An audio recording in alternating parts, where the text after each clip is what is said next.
Hello guys, welcome back to my channel Mysterious World. दोस्तों, आज की इस वीडियो में मैं आपको कुछ ऐसे लोगों के बारे में बताने वाला हूं जो कि आज पूरी दुनिया के लिए एक रहस्य बने हुए हैं। दोस्तों, आज हमारे पास उनका सिर्फ नाम ही है, बाकी इसके अलावा हमारे पास उनके बारे में कोई भी चीजें नहीं है। दोस्तों, ये लोग दुनिया में पैदा तो हुए और इनका एक नाम भी है, लेकिन इनकी कोई पहचान नहीं है। आज भी ये लोग दुनिया के लिए एक पहेली बने हुए हैं। सो गाइस, आज की इस वीडियो में मैं आपको दुनिया के ऐसे ही कुछ लोगों के बारे में बताने वाला हूँ जिनका हमारे पास सिर्फ नाम ही है, इसके अलावा हमारे पास कोई पहचान नहीं है। सो गाइज, अगर मेरी आज की यह वीडियो आपको पसंद आए तो मेरे चैनल को सब्सक्राइब करना ना भूलें। दोस्तों, रहस्यमय लोगों के लिस्ट में सबसे पहला नंबर है the man of the iron mask. दोस्तों, यह किस्सा एक ऐसे कैदी का है जिसके चेहरे पर से नकाब कभी नहीं उतरा। दोस्तों, वह पूरे 34 साल बाद अपनी मौत के साथ जेल से रिहा हो पाया, लेकिन नकाब से कभी रिहा नहीं हुई। कहा जाता है कि इस रहस्यमय कैदी को कब्र में भी नकाब के साथ दफन किया गया था। दोस्तों, यह किस्सा फ्रांस के इतिहास का एक ऐसा अध्याय है जो आज तक रहस्य बना हुआ है। दुनिया भर में फ्रांस के इतिहास के इस पहलू पर इतना लिखा और कहा जा चुका है कि अपने आप में यह एक रहस्य बन चुका है।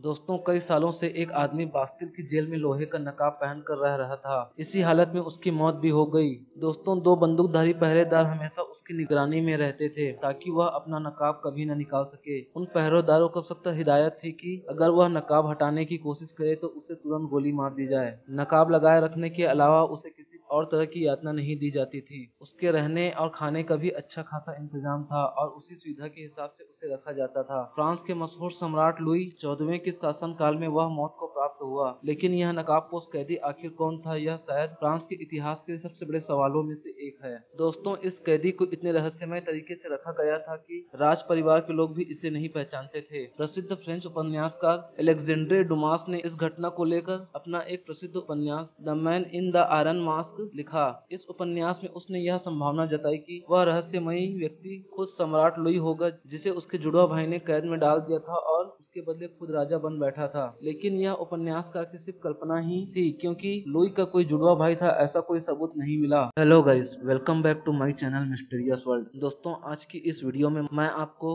कुछ ऐसे लोगों के बारे में बताने वाला हूँ जो कि आज पूरी दुनिया के लिए है और आज भी यह फ्रांस के लोगों के लिए एक रहस्य बना हुआ है। दोस्तों, यह नकाबपोश कैदी फ्रांस के इतिहास का एक रहस्य बनकर रह गया और आज तक इसके बारे में कभी भी कुछ भी पता नहीं चल पाया। The Jack ripper.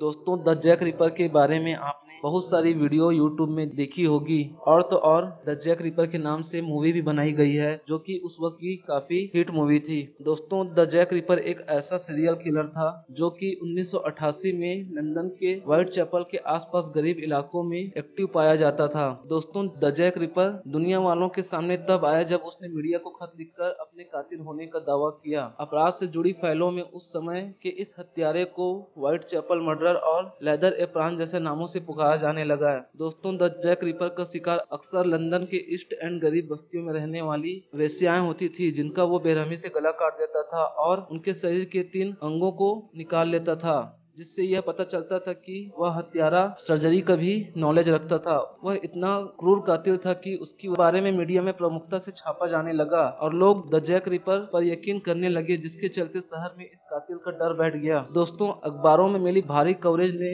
इस खूनी को दुनिया में बदनामी तो दी ही साथ उसकी कहानी को भी बढ़ावा दिया। माना जाता है कि द जैक रिपर ने 5 कत्ल किए। मीडिया, पुलिस और प्राइवेट डिटेक्टिव की गहरी छानबीन के बाद भी यह कातिल सामने नहीं आ सका। द जैक रिपर की पहचान से जुड़ी 100 से ज्यादा अटकलें आज भी मौजूद हैं। द जैक रिपर की कहानी भी इसलिए लोगों को रोमांचित करती है क्योंकि उसके बारे में अब भी रहस्य बना हुआ है और यह सवाल अब भी जिंदा है कि वह हत्यारा कौन था, क्योंकि बहुत कोशिशों के बावजूद भी आज तक इस इंसान को नहीं पकड़ा जा चुका। DB Cooper. दोस्तों, डीबी कूपर अमेरिकी अपराध जगत का एक ऐसा नाम है जिसके बारे में 45 साल तक छानबीन करने के बाद अमेरिकी जांच एजेंसी FBI ने भी हार मान ली। यह केस इतना पेचीदा था कि FBI ने कूपर के केस से जुड़ी फाइल को बंद कर दिया। दोस्तों, यह घटना 24 नवंबर 1971 की है। पोर्टलैंड इंटरनेशनल एयरपोर्ट पर एक आदमी पहुंचा। उसने नॉर्थ वेस्ट ओरिएंट एयरलाइंस के काउंटर से सिएटल जाने का टिकट लिया। यह व्यक्ति डैन कूपर था। बोइंग 707 में बैठने के बाद कूपर ने सिगरेट जलाई, फिर एक बर्बन सोडा ऑर्डर किया। उस घटना के गवाहों ने बताया कि उसके मुताबिक उस व्यक्ति की उम्र 40 से 50 साल के बीच रही होगी। बैठने के कुछ समय बाद उसने अपने नजदीकी फ्लाइट अटेंडेंट फ्लोरेंस सेफनर को अपना ब्रीफकेस दिखाया जिसमें 8 सिलेंडर आपस में तार से जुड़े हुए थे। फिर उस उसने पूरे प्लेन को बम से उड़ाने की धमकी दी। इसके बाद कूपर ने यात्रियों की जान की कीमत पर 2 लाख अमेरिकी डॉलर, 4 पैराशूट और सिएटल में विमान के लिए एक टैंकर तेल की मांग की। फ्लोरेंस ने कूपर की मांग को कॉकपिट में बैठे कैप्टन तक पहुंचा दिया। दोस्तों, पायलट विलियम स्कॉट ने इसकी सूचना सिएटल हवाई अड्डे को दी। अधिकारियों के सामने सबसे पहली प्राथमिकता यात्रियों की जान बचाने की थी। सिएटल में विमान लैंड करने के बाद उसकी मांग पूरी की गई। तब कूपर ने सभी यात्रियों को उतरने की अनुमति दी। उसने किसी भी यात्रियों को कोई नुकसान नहीं पहुंचाया। FBI ने $20 के 10,000 नोटों के साथ उसके $2 लाख की डिमांड को पूरा किया। यह रकम भी कूपर को मिल गई। विमान में तेल भरे जाने के बाद कूपर ने क्रू मेंबर को मेक्सिको की तरफ प्लेन को ले जाने को कहा। प्लेन के उड़ने के बाद उसने सभी को कॉकपिट में भेज दिया। सिएटल और रेनो के बीच वह पैराशूट की मदद से विमान से कूद गया। इसके बाद कूपर कहां गया, इसके बारे में किसी के पास कोई जानकारी नहीं है। दोस्तों, यह एक ऐसी प्लेन हाईजैकिंग थी जिसमें कूपर ने बिना कोई गोली चलाए, बिना किसी को मारे, बिना किसी का नुकसान किए प्लेन हाईजैक भी किया और 2 लाख अमेरिकी डॉलर की राशि भी अपने साथ ले गया। इसके बाद कूपर कहां गया, इसके बारे में किसी के पास कोई जानकारी नहीं है। दोस्तों, 1980 में एक बच्चे को $6,000 के पुराने नोटों का एक पैकेट मिला जिसमें सभी नोट $20 के थे और उनके नंबर कूपर को दिए गए नोटों से मैच कर रहे थे। इस केस में इससे ज्यादा जानकारी आज तक FBI नहीं जुटा पाई। दोस्तों, इस विमान अपहरण में कोई भी हताहत नहीं हुआ, लेकिन अमेरिकी इतिहास में यह घटना हमेशा एक रहस्य बन गई। कूपर का कोई भी सुराग किसी के हाथ नहीं लगा। घटना के 44 साल बाद FBI ने हार मानकर कूपर की इस फाइल को बंद कर दिया। दोस्तों, जुलाई 1954 को एक व्यक्ति टोक्यो एयरपोर्ट पर उतरा। होलियो से वह कोकेशियान यानी गोरी जाति का व्यक्ति था। जब एयरपोर्ट पर मौजूद कर्मचारियों ने इस व्यक्ति का पासपोर्ट चेक किया तो वह सोच में पड़ गए। यह आदमी जिस देश से आया था उस देश का नाम टार्ड था, लेकिन इस नाम का कोई देश दुनिया के नक्शे में कहीं भी मौजूद नहीं है।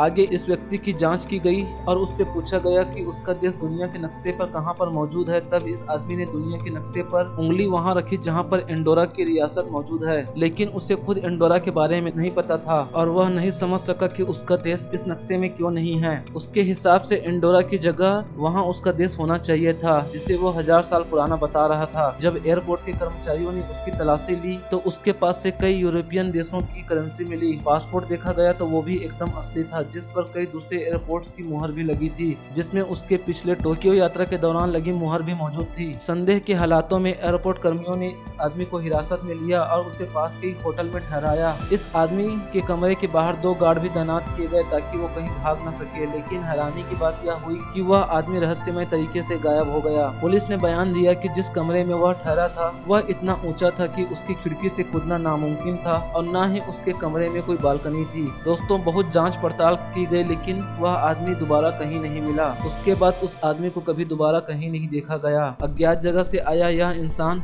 एक रहस्य बनकर रह गया और आज भी इस रहस्य में इंसान के बारे में जापान में चर्चा होती रहती है। सो दोस्तों, ये थी मेरी आज की वीडियो जो उन रहस्यमय लोगों के ऊपर बेस्ड थी जिनके बारे में हमें सिर्फ उनका नाम ही पता है। इसके अलावा हमारे पास उसकी कोई जानकारी नहीं है और जो पूरी दुनिया के लिए एक रहस्य बन चुके हैं। तो दोस्तों, मेरी आज की यह वीडियो आपको कैसी लगी मुझे कमेंट करके जरूर बताएं और मेरे इस वीडियो को लाइक और शेयर करें और मेरे चैनल को सब्सक्राइब करें और बेल आइकॉन को प्रेस करना ना भूलें।